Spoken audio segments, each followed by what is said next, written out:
여러분 행복하십시오. 성령 충만하십시오. 아멘. 시편 52편을 읽었습니다. 이 노래로 시작합니다. 하나님은 포악한 자의 뿌리를 뽑으신다. 1절 말씀. 포악한 자여, 내가 어찌하여 악한 계획을 스스로 자랑하는가? 하나님의 인자하심은 항상 있도다. 한 사람을 소환하고 있습니다. 이렇게 부릅니다. 포악한 자여. 포악한 자, 히브리어로 기포르라고 되어 있는데요, 본래 이 단어의 의미는 용사라는 말입니다. 힘을 가진 자. 힘을 가진 사람은 두 부류가 있죠.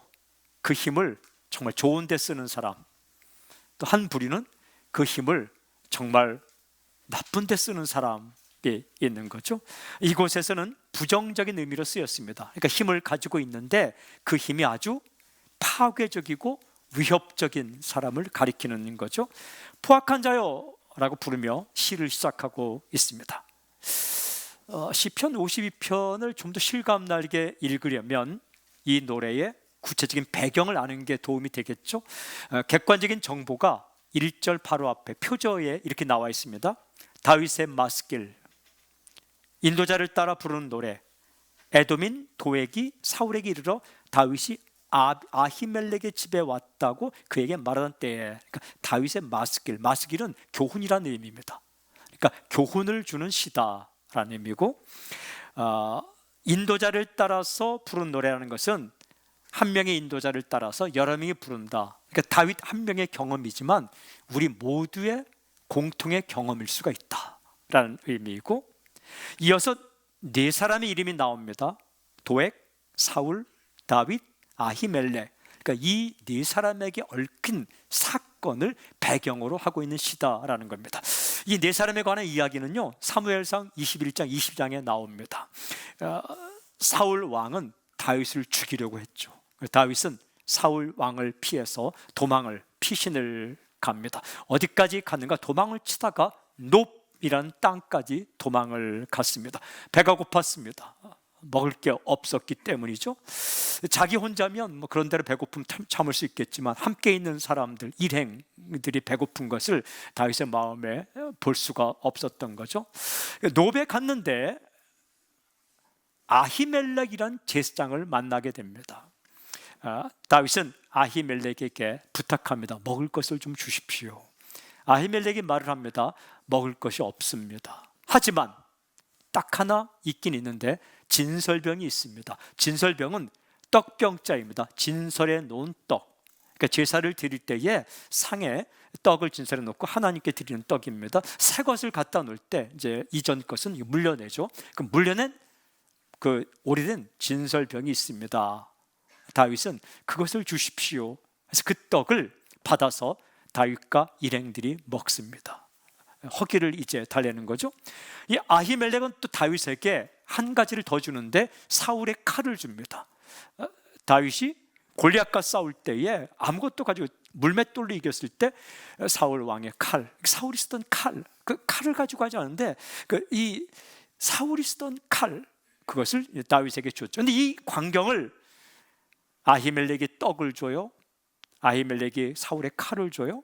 이 광경을 유심히 바라보던 한 사람이 있었는데 그 사람 이름이 도액입니다. 도액은 에돔 사람이고 그리고 사울의 신하였어요. 여러분, 에돔은 이스라엘 아닌데 이방인으로서 이스라엘 나라의 왕의 신하가 됐다는 것은 이제 보통 사람 아닙니다.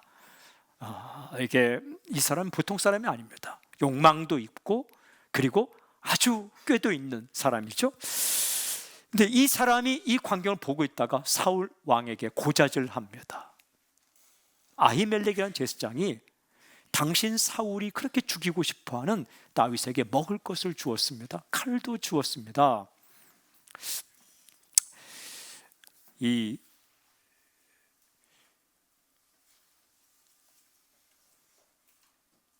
소식들은 사울이 화가 났어요. 그래서 무슨 명령을 내리냐 하면은 이 아히멜렉을 포함한 제사장들을 다 죽이라라고 명령을 합니다. 사울의 칼이 아니라 골리앗의 칼을 주었군요. 예. 예, 어쨌든 칼을 주었습니다. 이 사울이 아히멜렉을 포함한 모든 제사장들을 다 죽이라 라고 명령을 내립니다. 그런데 어떤 신하도 나서지 않습니다. 어떻게 감히 제사장들을 죽일 수 있겠습니까? 이때 도액이란 이 사람이 직접 나서서 제사장들을 죽였는데 무려 85명을 죽였습니다. 다윗은 이 도액이란 사람이 포악한 사람이로구나, 사람의 생명을 담보 잡아서 고자질하고 자기 위치를 올라가려고 하고, 그리고 남들이 머뭇거릴 때에 칼을 들어 제사장을 아히멜렉을 포함해서 85명이나 죽인 이 사람, 이 포악한 자. 우리가 읽은 1절에서 포악한 자라는 것은 구체적으로 1차적으로 이 사람 도액을 가리키는 겁니다. 2차적으로는 여러분, 세상에 도액 같은 사람 참 많습니다. 살다 보면 이 도액 같은 사람을 만나게 됩니다. 저는 만나지 말길 바랍니다, 여러분들이.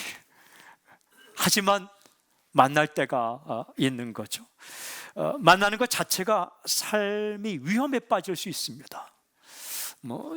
운전을 하고 가다가 잠깐 접촉사고 났는데 상대방이 도액 같은 사람이다. 이거 정말 힘든 겁니다. 집을 계약하고 하자가 있는데 이야기 나누는데 상대방이 도액 같은 사람이다. 이거 정말 힘든 겁니다. 다시 한번 축복합니다. 그런 사람 만나지 않기를 축복합니다.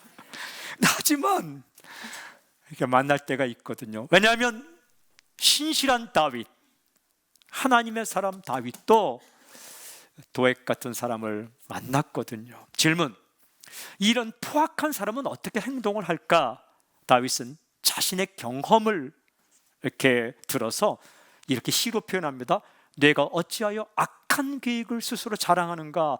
포악한 사람은 악한 계획을 세운다라는 거예요. 그것도 그 계획을 스스로 자랑을 한다. 자랑할 게 아니죠. 근데 대놓고 악한 계획을 말한다. 죽일 거야, 파괴할 거야. 자신의 악한 행동을 자랑스럽게 여기는 거죠. 가만히 보면 그 악한 계획으로 자신의 존재감을 드러내는 겁니다. 내가 이런 사람이야 라는 존재감을 드러내는 거죠. 이거 진짜 악한 겁니다. 구체적으로 어떻게 하는가? 이어지는 2절부터 4절까지 보면 이 포악한 자 행동이 이렇게 기록되어 있어요. 내 혀가 심한 악을 꾀하여 날카로운 삭도같이 간사를 행하노다. 내가 선보다 악을 사랑하며 의를 말함보다 거짓을 사랑하노다. 셀라. 간사한 혀여, 너는 남을 해치는 모든 말을 좋아하는도다. 이 포악한 자의 혀에 대해서 말합니다. 혀는 그가 하는 말이죠. 말은 생각의 표현이죠. 생각이 말로 표현되고 생각은 행동으로 나타나죠. 그러니까 생각과 말과 행동이 연결되어 있습니다. 이게 다 심하게 악하다라는 거예요. 얼마나 악한가? 날카로운 삭도와 같다. 삭도는 날카로운 칼입니다. 칼 가운데 아주 날카로운 칼, 머리를 벨 때 쓰는 칼이 삭도입니다. 여러분, 이게 날카로워야 머리카락을 자르죠, 그죠? 도끼로 머리카락 자르는 사람 봤습니까?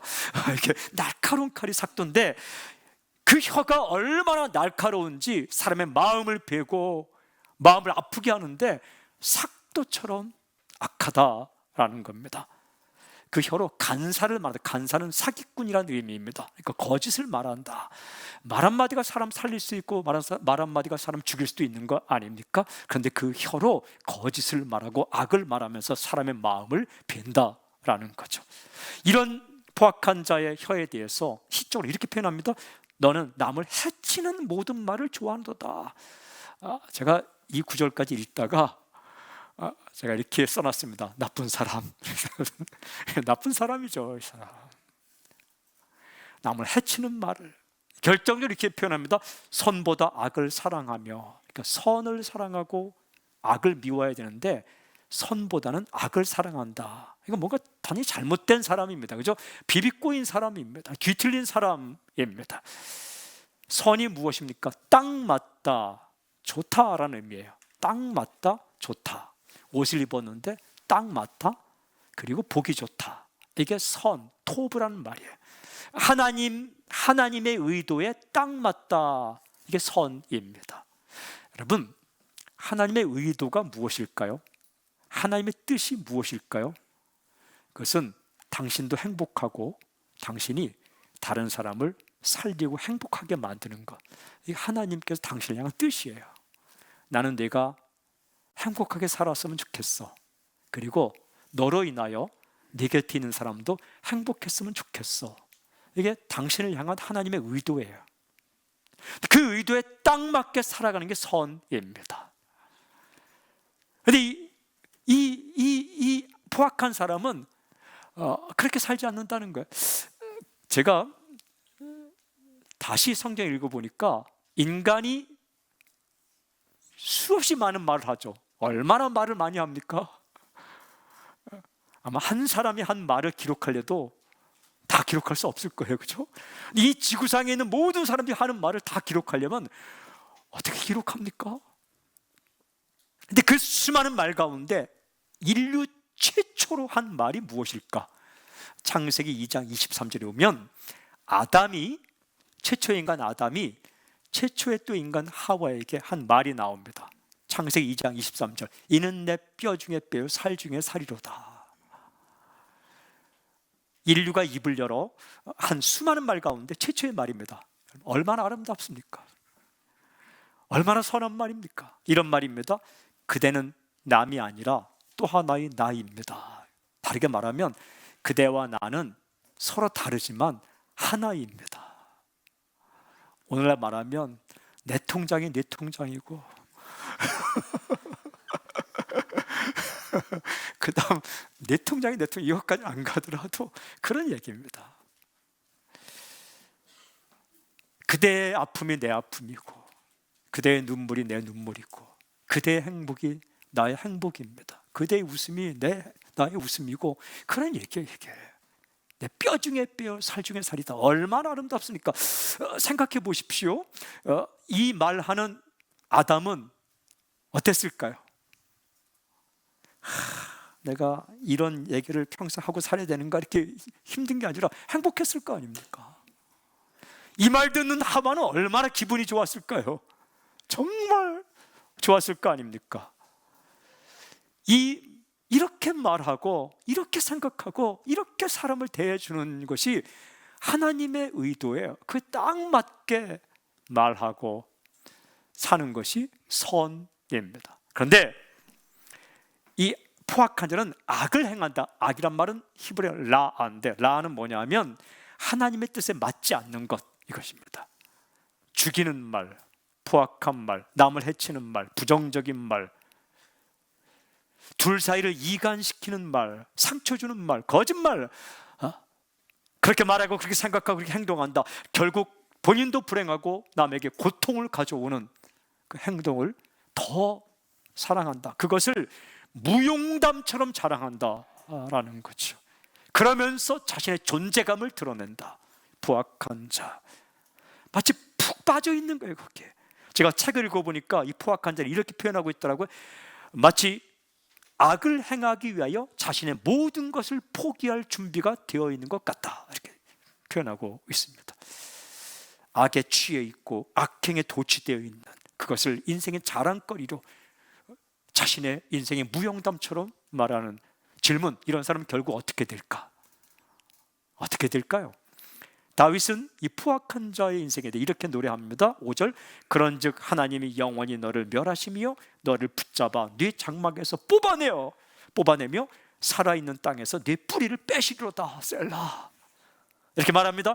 하나님이 영원히 너를 멸하시며, 무슨 말입니까? 너는 멸망할 것이다, 무너질 것이다, 부서질 것이다, 깨어질 것이다, 주저앉을 것이다, 흔들릴 것이다, 사라질 것이다, 슬픈 최후를 맞이할 것이다. 이런 선언, 이게 믿음이에요. 믿음이란 또 다른 측면 하나는 이 포악한 길을 가는 자는 결국은 멸망받게 될 것이다. 이게 또 하나의 소극적인 믿음이에요. 왜요? 하나님께서 가만두지 않기 때문이다. 시인 다윗은 하나님의 행동을 이렇게 표현합니다. 너를 붙잡아 네 장막에서 뽑아내며 살아있는 땅에서 네 뿌리를 빼시리로다. 뿌리를 뽑아버리듯이 네 장막, 내가 살고 있는 곳, 너 살아있는 땅, 내가 사는 곳에서 뽑아내요. 그냥 던져버릴 것이다. 이렇게 표현을 합니다. 제가 이 구절을 읽다가 그렇게 하겠지. 근데 좀 더 깊이 생각해. 근데 포악한 자는 왜 그렇게 살아갈까? 포악한 자는 왜 포악하게 말하고, 그리고 그렇게 행동하고, 왜 그런 악한 생각을 하고, 왜 악한 결정을 할까? 그렇게 포악하게 구는 이유가 무엇일까? 뭘 위해서? 도대체 뭘 위해서 그렇게 사는 이유가 바로 이어지는 6절 7절에 이렇게 기록되어 있더라고요. 의인이 보고 두려워하며 또 그를 비웃어 말하기를 이 사람은 하나님을 자기 힘으로 삼지 아니하고 오직 자기 재물의 풍부함을 의지하며 자기의 악으로 스스로 든든하게 하던 자라 하리로다. 눈치채셨습니까? 제가 좀 강조해서 읽은 이 부분입니다. 스스로 든든하게 하던 자. 여기에 포악한 자가 포악하게 살아가는 이유가 나타나 있어요. 그 이유는 인생을 든든하게 하기 위해서. 그렇게 하면 자신의 인생이 든든할 것 같아서.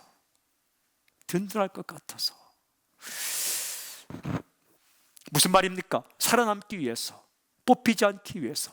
그렇게 살면 인생이 든든할 것이라고 생각해서 그렇게 한다는 거예요. 남이 나를 무시하지 않을 것 같아서. 그래서 한번 심하게 말하고, 아주 악하게 말하고, 마치 가시를 이렇게 막 세우는 고슴도치처럼, 막 몸을 부풀리는 보고처럼 그렇게 악한 말을 하고 악한 결정을 하고 자신의 능력보다 더 심한 악을 행해서 자기 존재감을 드러낸다. 나 건들지 말라라는 거죠. 이게 그렇게 하면 인생이 든든할 것 같아서, 뽑히지 않을 것 같아서, 살아남을 것 같아서 그렇게 한다. 그래서 이런 사람의 인생을 이렇게 평가하더라고요. 오늘 읽은 말씀에 이 사람은 하나님을 자기 힘으로 삼지 아니하고 오직 자기 재물의 풍부함을 의지하며 자기의 악으로 스스로 든든하게 하던 자라. 자기 힘, 자기 재물 풍부함, 자기 악, 이것으로 자신의 인생을 든든하게 하려던 사람이다. 이 사람 뽑힌다. 마치 모래성으로 이렇게 집을 짓는 것 같은, 여러분 이런 평가 좀 슬프지 않습니까? 그래서 저는 기도하다가 이런 평가 말고 좀 이것을 살짝 바꿔서 이런 평가를 좀 들었으면 좋겠다 이렇게 써봤습니다. 이 사람은 오직 하나님을 자기 힘으로 삼고 자기 재물의 풍부함을 의지하지 않으며 자기의 선으로 스스로 든든하게 하던 자라. 얼마나 좋습니까?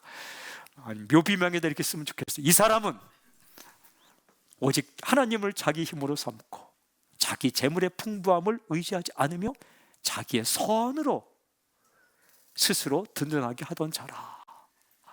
제가 이 구절을 읽다가 상장을 하나씩 다 써서 성도님들에게 상장 주고 싶더라고요.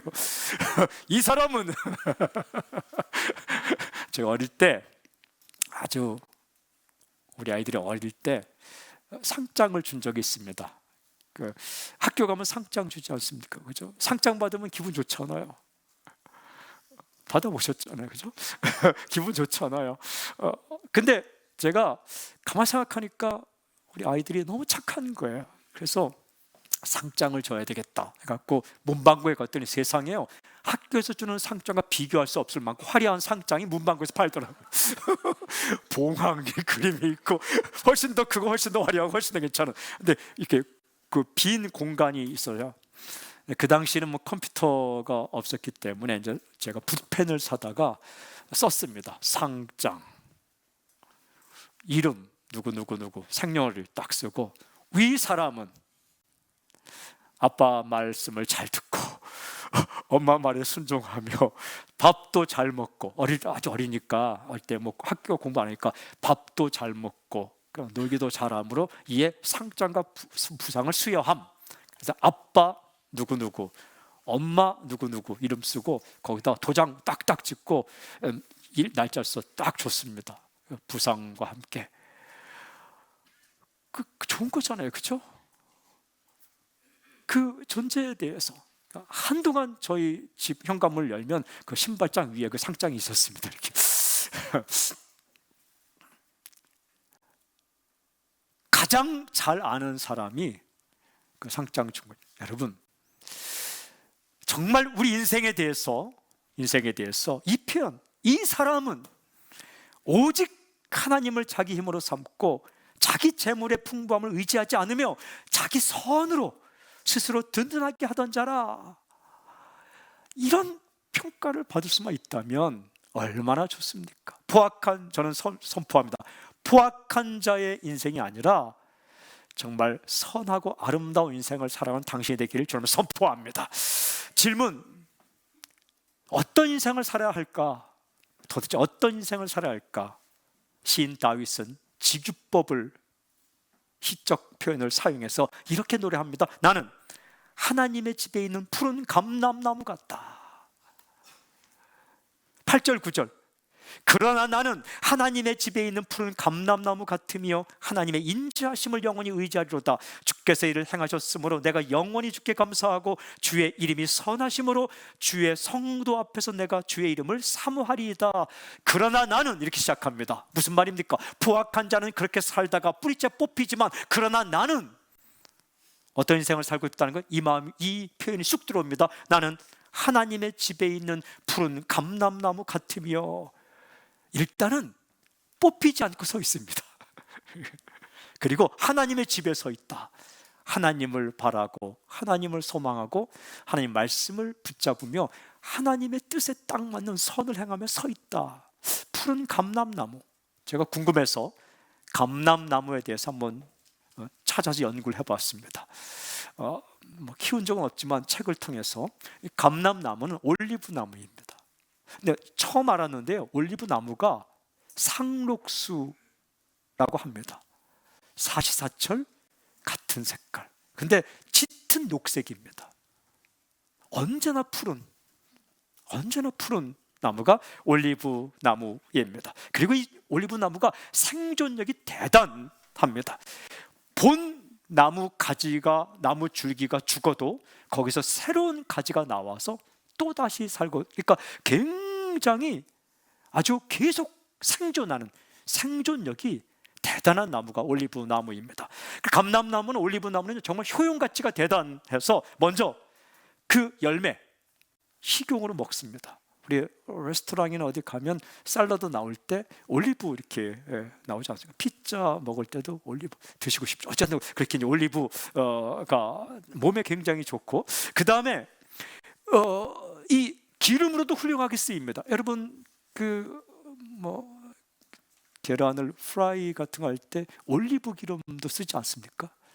물론 콩기름이 더 맛있긴 하지만 어쨌든 올리브 기름 굉장히 식용으로 써야 합니다. 또 한 가지는 다른 기름과 달리 올리브 기름은 이게 보존이 잘 된답니다.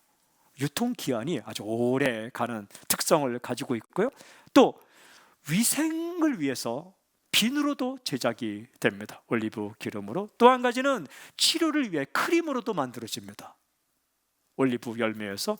그리고 책을 읽을 때나 연극하거나 문화활동을 할 때 등불을 피울 때 이 올리브에서 짠 기름을 등불을 위해서, 인간의 문화활동을 위해서 사용되기도 하는 거죠. 그러니까 이 올리브 나무, 감람나무는 아주 경제적으로 효용가치가 많고 그리고 보기에도 아름다운 거예요. 항상 푸르고 푸른,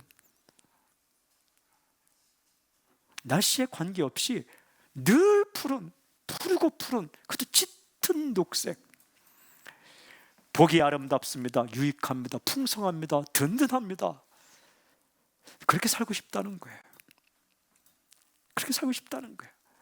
저는 이 표현이 정말 좋았어요. 그래서 계속 기도했습니다. 하나님, 저도 그렇게 살고 싶습니다. 그리고 사람 살리는 교회 성도님들 얼굴을 생각하며 제가 기도했습니다. 하나님, 우리 교회 누가 오든 푸른 감람나무 같은 인생을 살게 해주십시오. 뿌리째 뽑히는 포악한 자 인생이 아니라, 다시 읽어보니까 푸른 감람나무 같은 인생을 이렇게 말하더라고요. 내가 영원히 주께 감사. 딱 붙어 있어요. 감사가 넘치는, 감사. 여러분, 인생을 아름답게 살려면 감사 찾기를 하세요. 꼬투리 찾기 하지 마시고, 비판 찾기 하지 마시고, 감사 찾기, 칭찬 찾기, 감사 찾기. 내가 영원이라는 것은 지금도, 항상, 이 일에도, 이 문제에도 내가 감사. 또 한 가지 표현은 내가 주의 이름을 사모. 주의 이름이라는 건 주님입니다. 하나님을 사모하는 거예요. 하나님 말씀을 사모하고 뜻을 사모하고. 이 표현을 다 모아서 이렇게 표현하는 거예요. 나는 하나님의 집에 있는 푸른 감람나무 같다. 이 노래가 정말 마음에 감동이 되었습니다. 그렇게 살고 싶은 소망 몇 번을 제가 외쳤습니다. 나는 하나님의 집에 있는 푸른 감람나무 같다. 정말 좋았습니다. 참 좋더라고요. 실력만 되면 정말 노래를 막 만들고 싶더라고요. 근데 제가 막 흥얼거리니까 어디서 많이 들어본 트로트처럼 이 시편 52편이 그렇게 좋을 수가 없었어요. 나는 하나님의 집에 있는 푸른 감람나무, 감사가 넘치고 늘 푸르고, 나도 좋고 내 곁에 있는 사람들, 말 한마디가 감람나무처럼 유용하고 유익한. 그래, 오늘 설교 제목으로 정했습니다. 좀 길어요. 한 17자 정도가 넘으니까 길지만 오늘 설교 제목으로 정했어요. 먼저 선포합니다. 푸른 감람나무 같은 인생을 살지어다. 근데 마지막 질문이 있어요. 어떻게 하면 푸른 감람나무 같은 인생을 살 수 있을까? 결심하면? 인생이 결심한다고 잘 안 되더라고요. 결심과 행동이 다르게 나타나는 게 인생이에요. 좋은 말 해야지 하는데 말은 이상한 말이 나가고, 이렇게 해야지 하는데 이렇게 나가고. 어떻게 하면 푸른 감람나무 같은 인생을 살 수 있을까? 말 한마디라도 삭도처럼 사람의 마음을 베는 게 아니라 상처를 좀 이렇게 상처를 도려내는 아주 선량한 메스처럼 치료하는 말을 할 수 있지 않아? 어떻게 하면 그렇게 할 수 있을까? 어떻게 하면 뽑히지 않고 늘 푸른 올리브 나무처럼 나도 행복하고 정말 다른 사람도 행복하게 만들 수 있는 그런 인생을 살 수 있을까? 나의 말이, 나의 생각이, 나의 행동이 어떻게 그렇게 바뀔 수 있을까? 그 비결이 무엇일까? 그 질문을 가지고요, 시편 52편을 처음부터 끝까지 쫙 읽는데 보석처럼 박혀있는 노래가 있더라고요. 그 노래가 하나님의 인자하심을 영원히 의지하리로다, 이 노래예요. 그러니까 하나님의 사랑을 경험하고 깨달아야 푸른 감람나무 같은 인생을 살게 된다. 8절에 이런 구절이 있어요. 8절 제가 다시 한번 읽을게요. 그러나 나는 하나님의 집에 있는 푸른 감람나무 같으며 하나님의 인자하심을 영원히 의지하리로다. 나는 하나님의 집에 있는 푸른 감람나무 같으며라는 노래와 딱 붙어 나오는 게 이것입니다. 하나님의 인자하심을 영원히 의지하리로다. 그러니까 하나님의 인자하심은 하나님의 사랑입니다. 헤세드. 그러니까 하나님의 사랑을 의지하는 것이 푸른 감람나무 같은 인생을 살 수 있는 비결이다. 이런 노래예요. 여러분, 하나님의 사랑을 의지하는 것이 어떻게 푸른 감람나무 같은 인생을 살 수 있는 비결입니까? 이게 하나님의 사랑을 알고 경험하면 푸른 감람나무 같은 인생을 살게 된다. 사람이 그렇잖아요. 사람이요, 누군가의 사랑을 받잖아요. 그러면 그 사람이 좋아하는 것을 하고 싶고 그 사람이 싫어하는 것은 하기 싫어집니다. 그럼 수학 선생님이 참 좋고 수학 선생님이 나를 잘해주잖아요. 그럼 수학 문제는 틀리고 싶지 않습니다. 일단 마음이 그래요. 능력이 안 돼서 틀릴 수 있겠지만 열심히. 여러분, 미술 선생님이요, 정말 나를 좋아해주고 말 한마디 참 잘해주면요, 그 미술 시간 기다려주고 그 미술 시간만큼은 준비물 잘 챙겨가고 그가 싫어하는 건 하고 싶지 않습니다. 저 중학교 때 미술 선생님이 저에게 한마디 했습니다. 너의 코는 황금 비율이야, 한마디 하더라고요. 저는 그분을 지금도 기억합니다. 그래서 저는 그때부터 정말 열심히 그 미술을 했어요. 그랬더니 구성이라는, 구성이 뭐냐면 이렇게 이제 칸을 쭉쭉 나누고 그다음 색상을 다르게 칠하는 구성하는데, 구성 시간인데 딱 오더니 너는 어떻게 이렇게 구성을 잘하냐? 근데 제가 이제 색상은 칠하지 않을 때, 색을 안 칠하고 칸을 쫙 구성 있게 착 나누는데, 선생님이 구성을 정말 잘한다 칭찬해. 열심히 색을 칠하는데 색을 칠하고서는 말씀 안 하시는 거예요. 그 여름, 근데 말씀을 안 하신 거예요. 근데 그때부터 제가 그래서 대표로 뽑혀서 그 대회도 나갔습니다. 색상을 칠하는 거 말고 구성과 연결된 판화 이렇게 판화. 근데 그 문제가 탈춤이 나왔는데 도대체 이렇게 표현할 수가 없더라고요. 그래서 상은 받지 못했지만, 여러분, 누군가가 나를 사랑해주고 인정해주고 좋아해주면 그 사람이 좋아하는 것을 하고 싶은 거예요. 누군가를 사랑하게 되면 그 사람이 좋아하는 음식을 내가 이렇게 해주고 싶지, 싫어하는 것은 해주고 싶지 않은 거예요. 그죠? 마찬가지인 거예요. 하나님의 사랑을 느끼고 경험하고 깨닫게 되면 하나님이 좋아하시는 것, 선, 그런 말과 생각과 행동을 하고 싶어지는 거예요. 그래서 살다 보면 우리가 푸른 감람나무가 되는 거예요. 내가 그렇게 살아야지, 이를 악물고 인상을 쓰고 막 부들부들 떨면서 그렇게 산다고 되는 게 아니라, 하나님의 사랑에 푹 잠기고 하나님이 나를 사랑하시는구나, 이 경험이 있게 되면 하나님이 좋아하시는 선을 따라, 토부, 그걸 따라 살고 싶어지는 거예요.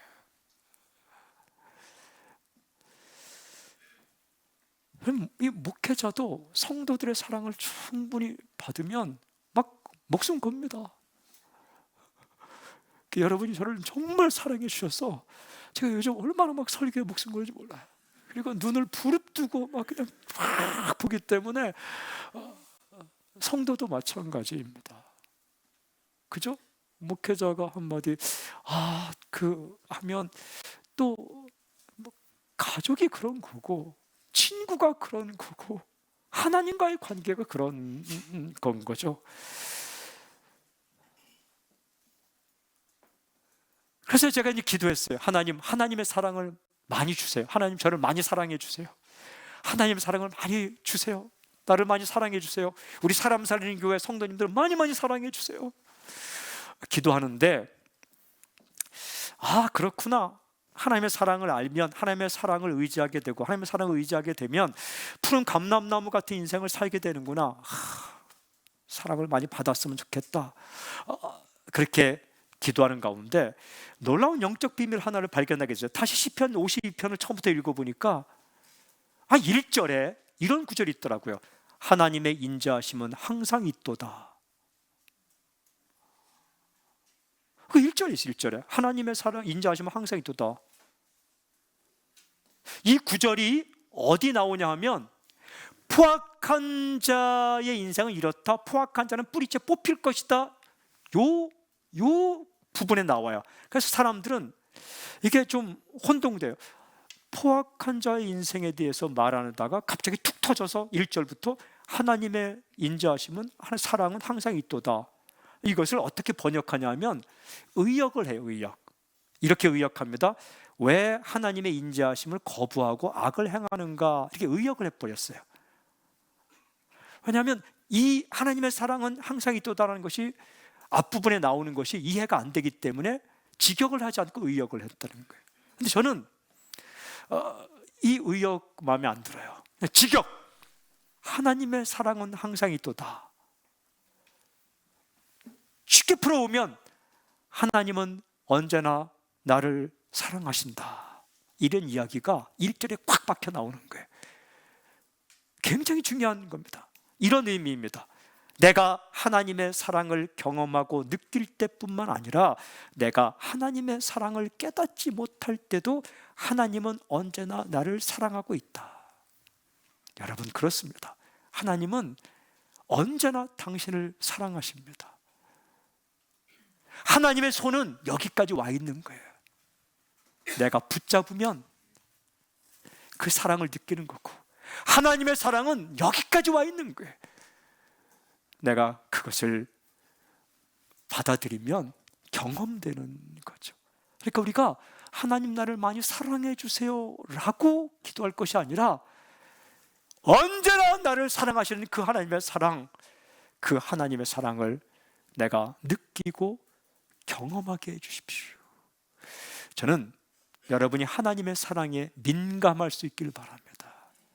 민감하다, 센시티브하다, 이건 굉장히 중요해요. 여러분, 여기 멜로디가 많은데 그 정말 멜로디에 민감한 사람은 사람들의 인생을 보며 자연을 보며 노래를 만들어냅니다. 노래는 세상에 꽉 차 있어요. 하나님께서 이 멜로디를 세상에 꽉 차게 해놨어요. 나무가 흔들리는 나무 소리, 바람 소리, 새 소리, 강물 소리, 사람들의 표정, 인생사에 노래가 꽉 차 있는데 우리는 둔감해요. 우리 못 찾아내요.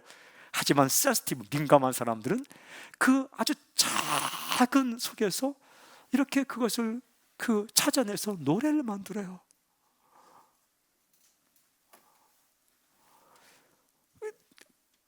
시를 쓴 사람은 다 그러는 거예요. 시가 꽉 차 있어요. 네?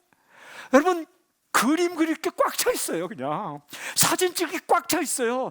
둔감한 사람은요, 사진기 주고 찍으라면, 카메라 휴대폰 갖고 찍으라면 뭘 찍을지 몰라요. 이렇게. 하지만 민감한 사람은요, 하도 많이 찍어요. 성경 보면 메시지가 꽉 차 있어요. 근데 큐티하려면 어떤 사람은 하나도 없대요. 둔감과 민감 사이에 있는데 하나님의 사랑은 여러분의 삶에 꽉 차 있어요. 크지 않아도 작은 것 속에 꽉 차 있는데 그것을요, 사랑으로 경험하고 느끼면, 엄마의 잔소리를 나 간섭한다고 여기면 둔감한 거죠. 하지만 엄마의 잔소리를 사랑으로 느끼는 순간 이게 인생이 달라지는 거예요. 근데 사람은 참 둔감해서요, 돌아가시고 나면 깨달아요. 바보같이 살아요. 이렇게. 저는 장례식 치러다 보면 자녀들이 나와서 장례식 때 갈 때는 다 효자 효녀예요. 평소에 그렇게 못 살고, 장례식 때 보면 일어나서 우리 엄마 평소에 잘하지, 제가 여기까지 올라와요. 평소에 잘하지. 그런데 거기서 또 목사가 평소에 잘하지만 포악한 자가 될 것 같아서 말을 못하고.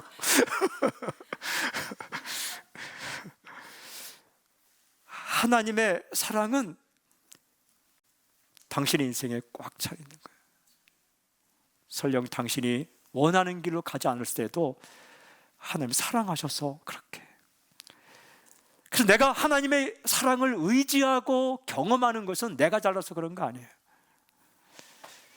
내가 대단해서 그런 거 아니에요. 하나님의 사랑은 언제나 있기 때문에. 그런데 언제나 있는 그 하나님의 사랑을 느끼고 경험하고 고백하게 되면 내 마음 가운데 하나님의 뜻대로 살고 싶은 마음이 생기고, 한 가지 한 가지 선한 것을 따라가다 보면 푸른 감람나무 같은 인생을 살게 된다라는 말씀입니다. 여러분, 제가 이 시편 52편을 읽고 묵상하면 참 좋았습니다. 하나님의 집에 있는 푸른 감람나무, 그렇게 살고 싶은 소망이 생겼고, 가족을 위해 기도했고, 사랑하는 우리 사람살림교회 성도님들을 이렇게 제 방에 있는 사진을 보면서 제가 이렇게 기도를 했습니다. 근데 마지막 한 가지 깨달은 게 있어요. 이 소망이 나의 소망이기 이전에 나를 향한 주님의 소망이라는 걸 알게 되었어요.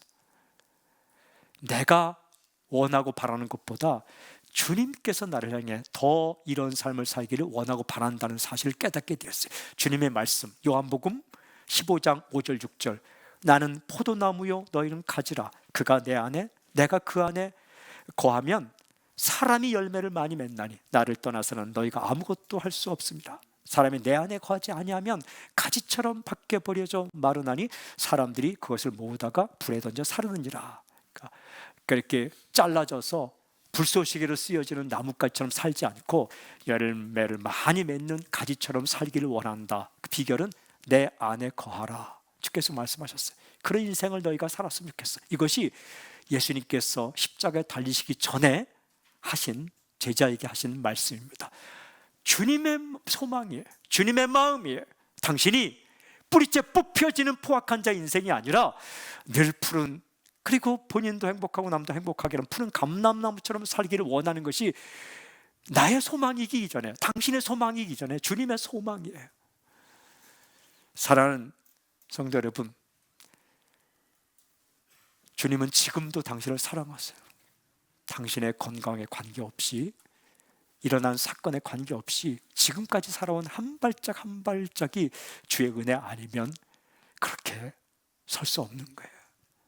사람들이 당신을 기억하고 다른 사람들이 당신에게 잘해주고, 이거 주님의 은혜 아니면 일어날 수 없는 거예요. 우연이 아니라 모든 것은 기적이에요. 하나님의 섭리예요.